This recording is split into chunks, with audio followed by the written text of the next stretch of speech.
ஆம்பூர் அருகே தேசிய நெடுஞ்சாலையோரம் நிறுத்தி வைக்கப்பட்டிருந்த லாரியின் பின்பக்க கதவை உடைத்து கார் உதிரி பாகங்கள் திருடிய 4 பேரை காவல்துறையினர் கைது செய்தனர். திருப்பத்தூர் மாவட்டம் ஆம்பூர் மாங்காத்தோப்பு பகுதியைச் சேர்ந்தவர் ஹர்ஷத்.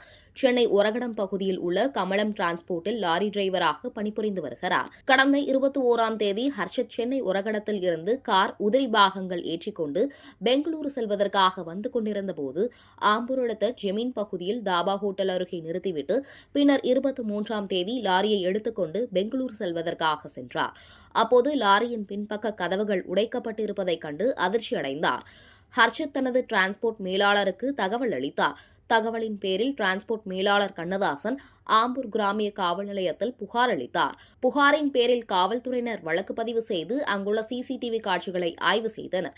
தொடர்ந்து நேற்றிரவு விண்ணமங்கலம் அருகே காவல்துறையினர் வாகன சோதனையில் ஈடுபட்டிருந்தபோது சந்தேகத்திற்கிடமான கார் ஒன்றை நிறுத்தி விசாரணை செய்ததில் அவர்கள் வேலூர் மாவட்டம் கோபாலபுரம் எம்பிஎஸ் நகர் பகுதியைச் சேர்ந்த ஜூனத், ஷபீத் முகமது அகமது, ஹபீபூர் ரஹ்மான் என்பதும் தாபாவில் நிறுத்தி வைக்கப்பட்டிருந்த லாரியின் பின்பக்க கதவை உடைத்து 13 லட்சம் மதிப்பிலான கார் உதிரி பாகங்கள் திருடி சென்றதும் விசாரணையில் தெரியவந்தது.